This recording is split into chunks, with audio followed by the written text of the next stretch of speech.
Hey everybody, welcome to BrickVault. Today we are reviewing the mini piggy bank set. This is a LEGO store exclusive.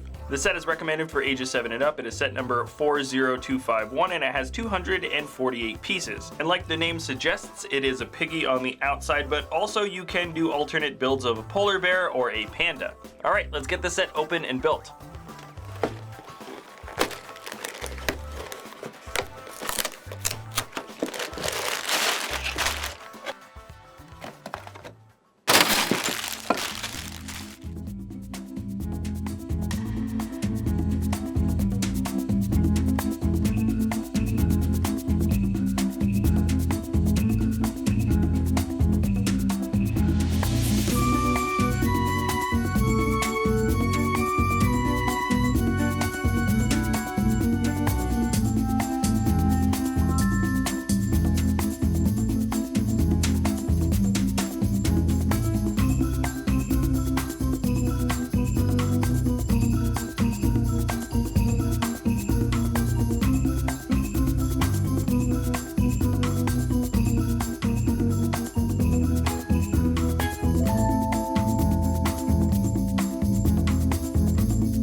Alright, so the piggy bank is done. You might have seen during the time-lapse build there was a point when I could have chosen between the panda, polar bear, and piggy bank, but I thought I'd stick with the classic original design, and I'm pretty glad that I did. I think this thing looks pretty darn good. Now, it didn't use nearly all of the pieces. I would say there's probably another 50 or 60 or maybe even 70 pieces left over if you wanted to build the polar bear or panda bear, because the panda does have a lot of black on the body, but generally they got the shape of this animal pretty good. Now, the first function of this thing is that the head moves around, or at least the face can move. You can even swivel it all the way around. It's just on a single Technic pin on the inside, and that's the same basic build that I think is going to be for all of the heads, depending on which animal you use. It's going to be the same sort of function. The ears have a little bit of posability. They can move around on the joints kind of forward and back, but not with that much articulation. If you built the Lego piggy bank from a year or two ago, the red one, that one has a lot more articulation, but here there is a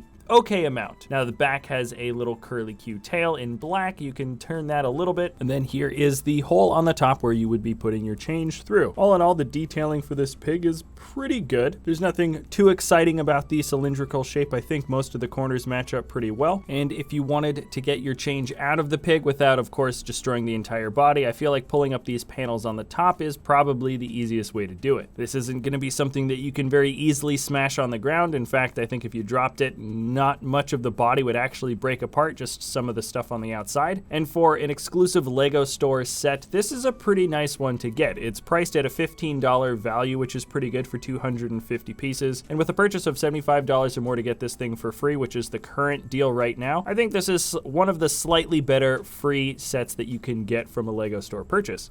All right, that is it for this episode, everybody. Thanks a lot for watching. Remember, if you enjoy our content, you can always like or subscribe, and check out the description below if you want to learn anything more about our live streaming schedule. All right, that's it for this episode. Thanks a lot for watching. We'll see you next time at BrickVault.